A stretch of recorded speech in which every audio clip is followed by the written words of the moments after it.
कि एक पीढ़ी के जाने और दूसरी पीढ़ी के आने का ये काल निश्चित रूप से इतिहास के पन्नों में दर्ज होगा। कांग्रेस आजादी के बाद जब सत्ता पर बैठी तो दाएं बाएं नहीं देखा, सीधे वो इस नाम पर कि इस देश को कांग्रेस ही आजादी दिलाई है और कांग्रेस ही इस देश पर राज करेगी। और जो राइट विंग के लोग थे वो कहते थे कि देखिए कांग्रेस बहुत दिन शासन कर ली, अब हमें मौका मिला। उन्होंने कहा था कि तेजस्वी नहीं आ सकते हैं, जिसका कारण हमने बताया था। ये कारण है जिस कारण से अपने आप को तेजस्वी यादव को अलग करना होगा। तेजस्वी को लालू प्रसाद का बेटा है तो लालू जैसा बनना होगा। गोड़ हाथ कौन दबाएगा? रोहिणी नहीं। मीसा भारती असताब भोगिएगा। कोरमा ग्रुप, जो सोचता है वो करता है। आपके अपने सपनों का आशियाना। नमस्कार, भारत लाइव देख रहे हैं आप और मैं हूं आपके साथ स्वेक्षा। देखिए, एक बार फिर से आपका बहुत बहुत स्वागत है हमारे इस खास कार्यक्रम में। और जैसा कि आप देख रहे हैं, इस वक्त हमारे साथ बाबा मौजूद है। और अगर बाबा मौजूद हो और हमें राजनीतिक गणित ना समझा दे, ऐसा तो हो नहीं सकता। देखिए, इस वक्त जहां एक तरफ नीतीश कुमार को लेकर चर्चाएं बेहद तेज है कि क्या पता खरमास के बाद सीधा तख्ता पलट कर दे अपनी सत्ता का, तो वही दूसरी तरफ अगर कहीं चर्चा चल रही है तो तेजस्वी यादव को भी चल रही है, जो कि इन दिनों बिहार से बाहर है, विदेश यात्रा पर है। लेकिन इस बीच एक बड़ा ही अहम खबर जो है लगातार चलते हुए नजर आ रहा है, जहां पर यह बताया जा रहा है कि जब तेजस्वी यादव जो है बिहार वापस लौटेंगे तो कुछ बड़ा करेंगे, यानी तख्ता पलट से भी कुछ बड़ा होने वाला है। और साथ साथ बीजेपी का भी नाम जोड़ा जा रहा है कि जहां एक तरफ बीजेपी को रोना भी पड़ सकता है तो वही तरफ बीजेपी जो है खिलखिला उठेगा। आखिर क्या है, तेजस्वी यादव बीजेपी को हंसना रोना कैसे तय कर रहा है? इन तमाम चीजों के लिए बाबा से आज खास बातचीत करेंगे और बाबा से समझेंगे। बाबा, ये जो तेजस्वी यादव यहाँ आ रहा है और तेजस्वी के आने से बीजेपी पे क्या असर पड़ रहा है, ये तमाम चीजों को हमारे दर्शकों को समझाइए। फिर से 2 लाइन से शुरुआत करता हूँ, क्योंकि जब जब आप बिहार की राजनीति की बात करती हैं, सवाल पूछती हैं, तो मेरे जहन में कुछ ऐसी ऐसी बातें आ जाती हैं जो आगे बिहार की राजनीति की दशा और दिशा तय करने वाली है। मैंने जब कहा था 2025 के चुनाव से पहले कि ये चुनाव बिहार ही नहीं देश के लिए टर्निंग पॉइंट होगा। हाँ, बिल्कुल।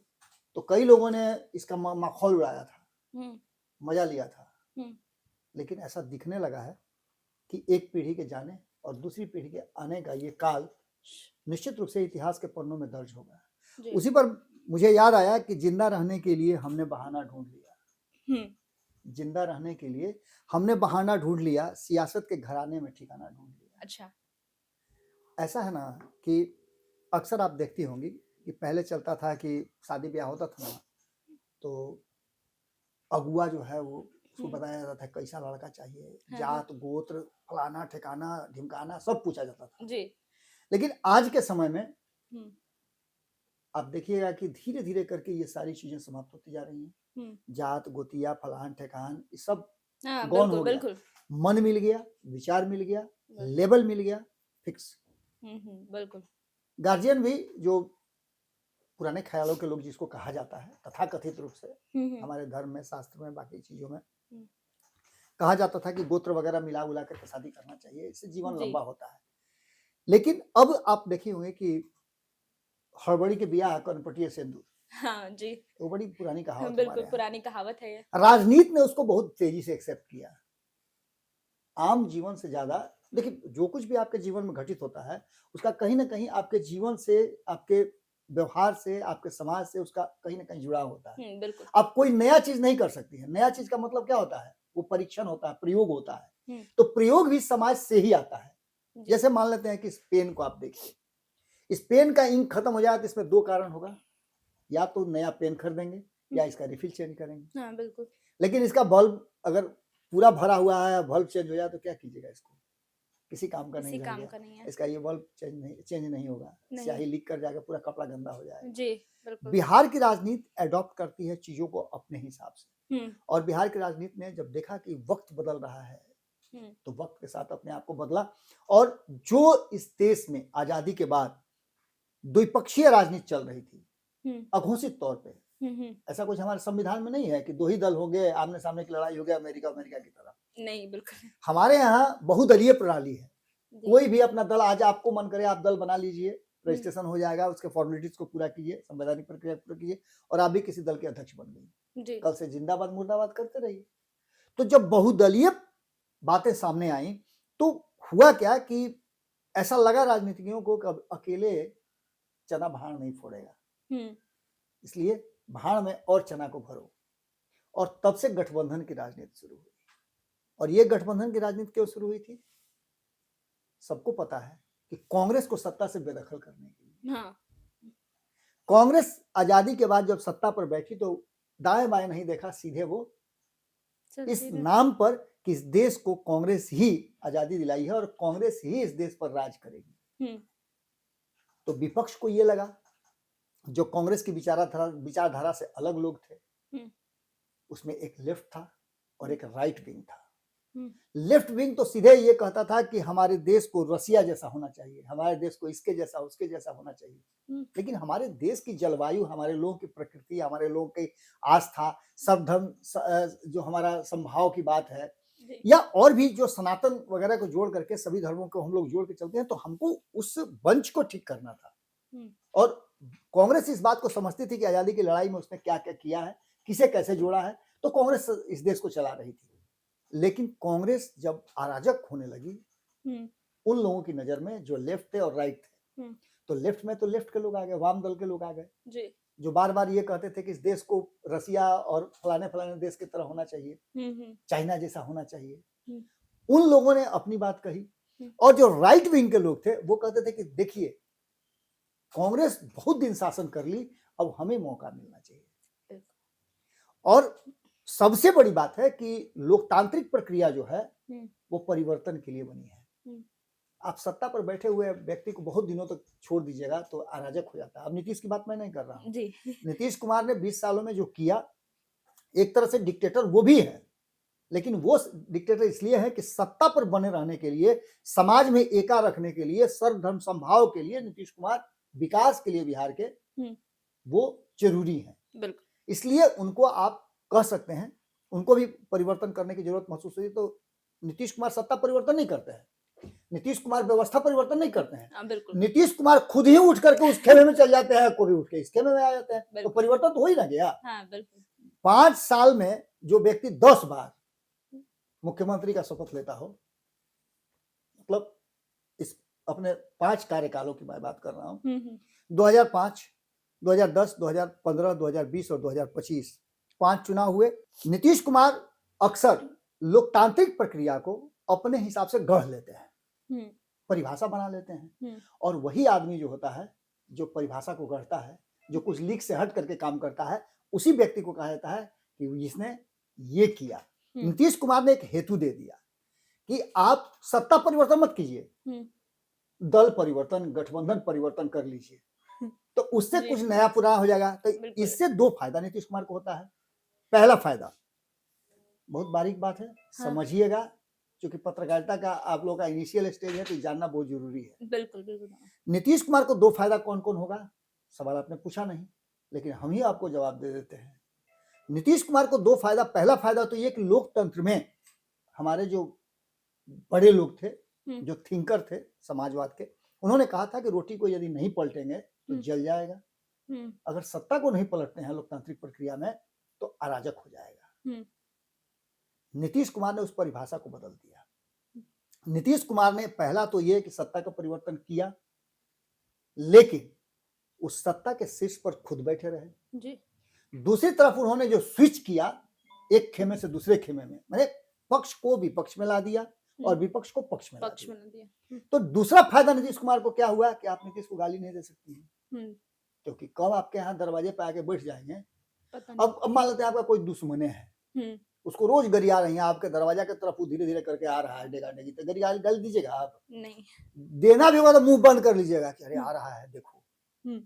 नीतीश कुमार ने पिछले 20 सालों में यही राजनीतिक प्रकृति जो है सिखाई है, और इस पर वो राज करते हैं, छत्र राज उनका है। ये फॉर्मूला जो है नीतीश कुमार का ही दिया हुआ है कि 2 साल 5 साल का होता है टेन्योर, 2-2.5 साल उसके साथ रहो, 2-2.5 साल उसको बताते रहो। अच्छा, उसको बताते भी कि अच्छा तुम लोग हमको बोल रहे हो ना जी, तुम मेरे साथ थे तो क्या हुआ, उस समय भी तुम कहते थे। अब दोनों, एक शराबबंदी जब लागू हुई 2016 में, तो भाजपा भीतर भीतर उसका जबरदस्त विरोध कर रही, सामने से तो विरोध कर नहीं सकते हैं, क्योंकि शराबबंदी एक ऐसा सामाजिक कुरीति है जिसको लेकर के नीतीश कुमार ने सबका मुंह पर टेप लगा दिया। लेकिन भीतर ही भीतर ये बात भाजपा कहती थी कि शराबबंदी करा करके इतना सारा जो है राजस्व की हानि हो रही है, लेकिन सामने से नहीं बोल पाती थी।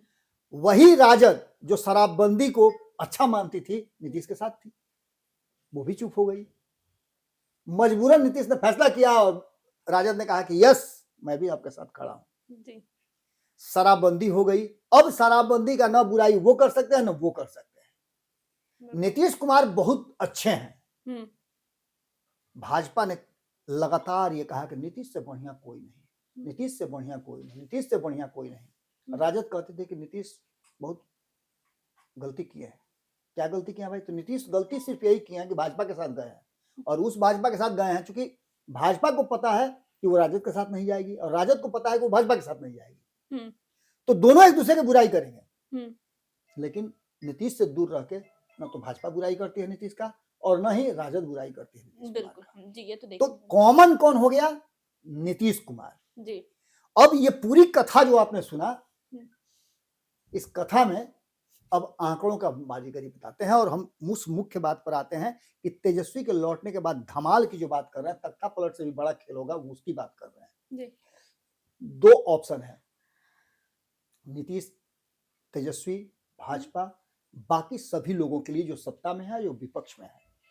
243 लोगों के जो भी बॉस है, क्योंकि बिहार में 243 विधायक जीत करके आए हैं, तो इन 243 के जो बॉस हैं, वो सारे बॉस एक ही फॉर्मूला पर काम कर रहे हैं, और ये फॉर्मूला है कि खरमास के बाद का होगा। ये सबसे बड़ा सवाल है।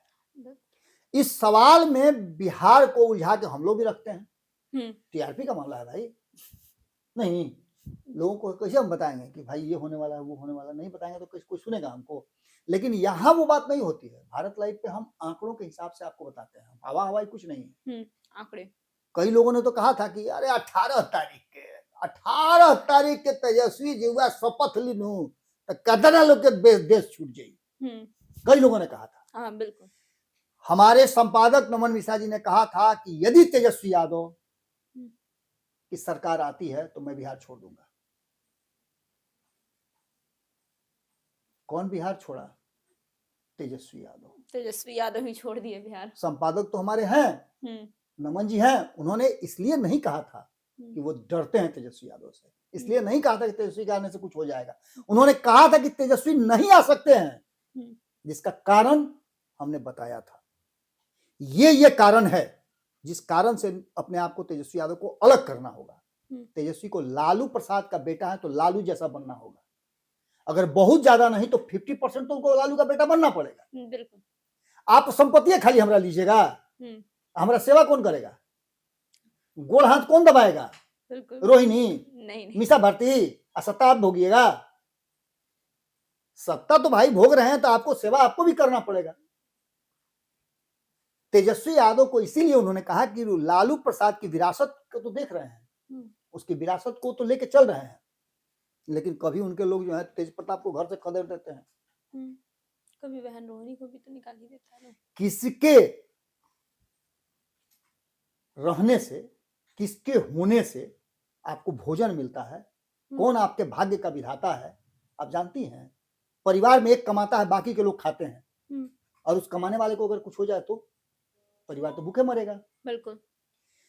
तेज प्रताप यादव भले ही चाहे जैसे भी हो, मैं तो उनको सबसे बेहतरीन पॉलिटिशियन मानता हूं, लेकिन तेज प्रताप यादव जिस तरह के भी हों, उनको पार्टी और परिवार दोनों से अलग करने का फैसला क्यों लिया गया था, और फैसला लेकर के आप क्या कर लिए? सरकार बना लिए? किसी ने आपको कहा तो नहीं था। जिस बात को आपको कहा जाता है उस बात से तो आप अपने आप को अलग करते ही नहीं। इन सभी बातों को लेकर के अब तेजस्वी यादव जो 2025 के चुनाव में चाहते थे वो नहीं हुआ, तो क्या अब होगा? कुछ लोग कहते हैं कि नहीं होगा, तेजस्वी कभी मुख्यमंत्री नहीं बन सकते हैं, तेजस्वी कभी सत्ता में अब नहीं आ सकते हैं। लेकिन यही बात तो लालू प्रसाद के लिए भी 2010 में लोग कहते थे। जब लालू प्रसाद 22 सीट जीत करके आए थे, बड़ी बुरी स्थिति थी, पूरे परिवार को लेकर के दिल्ली स्विच कर गए थे। हम्म। और 2010 से 13 3 साल के बाद अचानक उनके दरवाजे पर नीतीश पहुंचते हैं हम्म। और होली दिवाली सब एक के दिन मनने लगता है।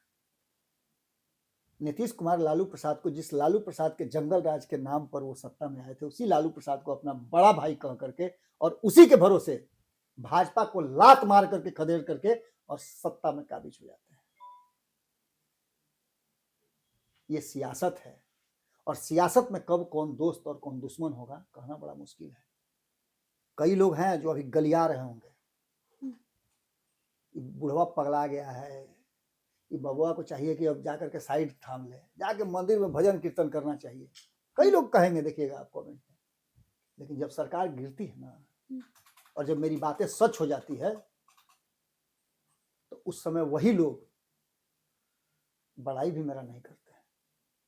मैं फिर से कह रहा हूं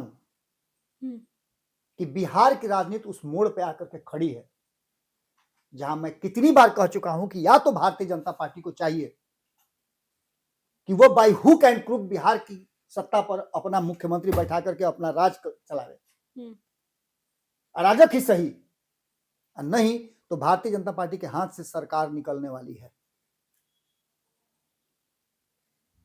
अब ये बात मैं क्यों कह रहा हूं? तो मुझे जो नजर आ रहा है, मेरे नजर से जो देखिएगा, आप मेरी दुश्मन हैं और आप मेरा बड़ाई करना शुरू कर दें। हमको शक होना चाहिए कि भाई काहे आप हमारा बड़ाई कर रही हैं। बिल्कुल। कुछ ना कुछ आपके मन में है, कहीं ना कहीं घात लगाया है आपने। सामने सामने वार नहीं कीजिएगा, पीछे से वार कीजिएगा। और ये प्रक्रिया पूरे देश भर में चलने लगी है। यही हुआ था कांग्रेस के साथ। कांग्रेस के सामने कोई भी दल नहीं था। जिस सरकार को चाहती थी, जब चाहती थी गिराते, बूटा सिंह को, एपीजे अब्दुल कलाम को, सबको, एक से एक ईमानदार लोगों को कांग्रेस ने कहीं ना कहीं ईमानदारी पर क्वेश्चन मार्क खड़ा करवाया। 12 बजे रात को जगा करके और बिहार में राष्ट्रपति शासन लगवाया गया था। एपीजे अब्दुल कलाम के बारे में कोई कह नहीं सकता है, आंख बंद करके रात के नींद में, सपना में भी कोई नहीं कह सकता है कि वो किसी तरह का कोई स्वार्थ था उनका। लेकिन उस व्यक्ति को पद पे बिठा करके जो काम किया कांग्रेस ने, बैठाया तो उनको भाजपा ने था। क्योंकि राष्ट्रपति बने थे वो, तब भाजपा की सरकार थी। लेकिन बिहार में 2005 में जब राष्ट्रपति शासन लगा, तो 12 बजे रात में उनके पास फैक्स से भेजा गया और कहा गया कि त्वरित आदेश किया जाए, और बिहार में राष्ट्रपति शासन लग गया था। तो क्या आप गारंटी दे सकते हैं कि बिहार में कुछ नहीं बदलेगा? आंकड़े बता रहे हैं, आंकड़े बता रहे हैं कि आप नवासी हैं। आपको जो बार बार कहते हैं कि मैं हनुमान हूं मोदी जी का, तो दिल्ली में मोदी जी का हनुमान है। चिराग पासवान बिहार में हनुमान नहीं है। एक दिन कहे तो जरा सम्राट चौधरी का हनुमान है, कह के दिखाए, कहे कि नितिन नवीन का हम हनुमान है। मोदी के हनुमान है।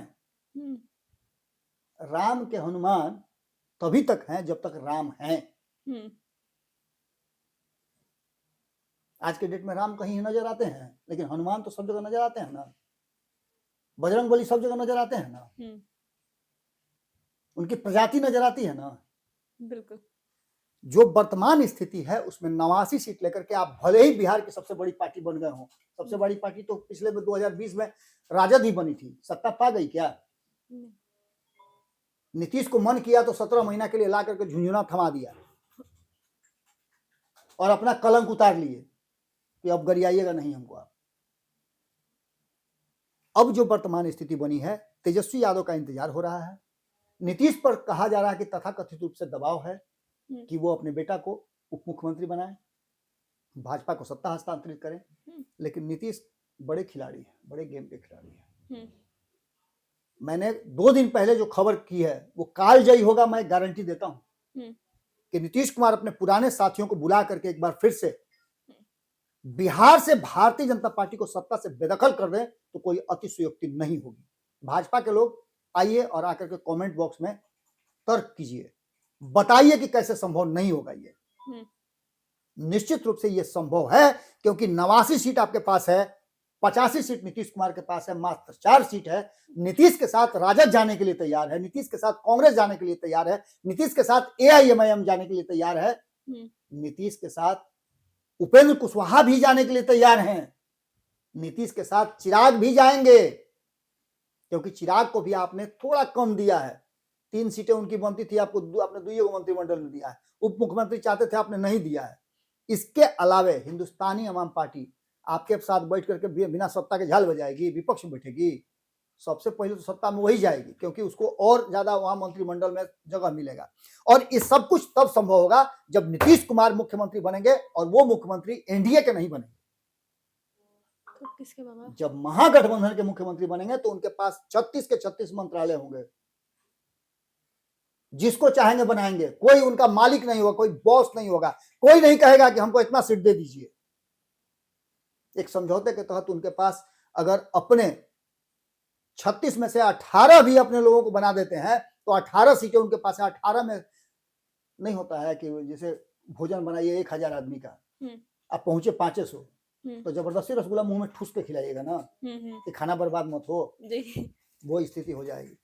ऐसी स्थिति में तेजस्वी के आने के बाद तख्ता पलट नहीं होगा। अगर ये होता है, बिहार में अगर तख्ता पलट होता है, बिहार में यदि सरकार स्विच करती है, तो इस देश की सरकार पे संकट आ जाएगा, क्योंकि आपके 240 में वो 32 कहां से आए हैं आपको भी पता है, और उस 32 को कहां से पूरा कीजिएगा ये आपको भी पता है। आपने सबके साथ छल किया है। शिवसेना जिसके पास लगभग सदस्य हैं कि आपको धीरे करें, ममता बनर्जी उनका चुनाव है, वो आपसे क्यों दोस्ती करेंगी जी कि आप उनको सत्ता में बने रहने दीजिए। पता है कि जब विपक्षी दलों को आप समाप्त करते जा रहे हैं, आप क्षेत्रीय दलों को निगलते जा रहे हैं, तो ममता बनर्जी बाहर हैं क्या? बिल्कुल नहीं। ये वो अवसर है जहां भारतीय जनता पार्टी के लिए एकदम सबसे कठिन और विकट परिस्थिति आ गई है। आरएसएस से आपकी पट नहीं रही है। आरएसएस ने कहीं ना कहीं चेकमेट कर दिया है। आरएसएस चाहती थी कि अध्यक्ष किसको बनाया जाए, आपने बनाया किसको। ये सभी परिस्थितियां घुमा फिरा करके भारतीय जनता पार्टी के लिए उस जगह ला करके खड़ा कर दी जब कभी कांग्रेस हुआ करती थी। यानी तेजस्वी यादव एक बार फिर से, जैसे लालू प्रसाद 2013 में सबसे परम प्रिय नीतीश कुमार के हो गए थे, तेजस्वी यादव उसी 25 सीट पर अगर आने वाले साल तक के लिए, 2030 तक के लिए या 2029 में यदि 1 नेशन 1 इलेक्शन होता है, तब तक के लिए अगर सत्ता का सुख भोगें तो कोई बड़ी बात नहीं होगी। और अगर स्विच होता है केंद्र में भी, तो नीतीश के लिए सबसे बड़ी कुर्सी इंतजार कर रही है। कांग्रेस को भी पता चल गया है कि नीतीश कितने दिन, एक बार उनको कुर्सी दे दिया जा सकता है। और अगर नीतीश को कुर्सी देने के लिए पूरा मिलकर के इंडिया गठबंधन तैयार हो गया, तो भाजपा छूछा झाल बजाइए अकेले, और ऐसी स्थिति में तख्ता पलट नहीं, बहुत बड़ा खेल होगा। और ये खेल का स्क्रिप्ट जो है अंडर करेंट नीचे नीचे है, कभी भी इस स्क्रिप्ट पर हस्ताक्षर हो सकता है। बहुत बहुत धन्यवाद बाबा। आज बाबा ने इस खबर में कई बड़ी बातें कही हैं। खैर, हम इस खबर को यहीं छोड़े चलते हैं, लेकिन जो कुछ भी बाबा ने कहा और जो कुछ भी आपके मन में, हमें कमेंट के माध्यम से जरूर बताइएगा। मैं स्वेक्षा, और बने रहे भारत लाइव के साथ। आपके सपनों को हमने सजाया है, ई होम्स पैनोरामा को हमने बनाया है। ई होम्स मेरा एक सपना था जिसपे मैं पिछले 4 साल से काम कर रहा था। हमने जो बनाया है वो सबने है माना। ई होम्स पैनोरामा में हो आपका भी आशियाना। और फाइनली हमने 2021 में इस प्रोजेक्ट को लॉन्च किया। बहुत लोग अप्रिशिएट कर रहे हैं कि पूर्णिया जैसे शहर में, बिहार के, एक तो बिहार की बात करें उसमें भी पूर्णिया जैसे छोटे जगह में इस तरह का लाइफस्टाइल देना, ये सुन के हम लोगों को बहुत अच्छा लगता है। ई होम्स में हमने कुछ और भी किया है, जैसे हम जिस जगह में रह रहे हैं हमारे फैमिली सिक्योर हो, उनको सिक्योरिटी का ध्यान में रखा है। आपकी सुविधा और सुरक्षा आपके लिए खास है, ये आपका विश्वास है। इसमें आर्टिफिशियल इंटेलिजेंस का 7 लेयर सिक्योरिटी का हमने इस्तेमाल किया है। लस ग्रीन कैंपस को बनाया है। यदि हमारा बाउंड्री वाल है तो वो वर्टिकल गार्डन है। ये जितनी भी फैसिलिटी होता है एक इंटरनेशनल टाउनशिप में, ई होम्स है, ये हम लोग विश्वास नहीं कर पा रहे हैं। जो भी हमारे मित्र दोस्त या जो भी हमारे बाहर के बाहर आते हैं तो हम लोगों को बहुत अच्छा सुनने को मिलता है और बहुत अच्छा क्रेडिट मिल रहा है। वो सारा हमने सिर्फ एक बिल्डिंग नहीं बनाया, हमें एक बहुत अच्छा लाइफस्टाइल दिया ई होम्स में, और मेरा एक सपना था जिसको मैं आज फुलफिल होते हुए देख रहा हूँ। ये आपका आवास है। ई होम्स पैनोरामा में अब आपका निवास है। E homes Panorama, luxurious lifestyle redefined. Panorama group, जो सोचता है वो करता है। अगर ये वीडियो पसंद आई और वह बिहार के राजनीति और बिहारियत से सरोकार रखेनी तो सब्सक्राइब बटन दबा के चैनल के सब्सक्राइब कर ली। ओजे एगो घंटी बा, ओकरा बटन दबा देला से कुल सटीक और मारक खबर रुआ मुफ्त में मिल जाई। अगर रुआ पत्रकारिता के हमनी के नया प्रयोग में सहयोग कर चाहतानी तो ज्वाइन बटन दबा दी। पेटीएम नंबर नोट कर ली 9386816700।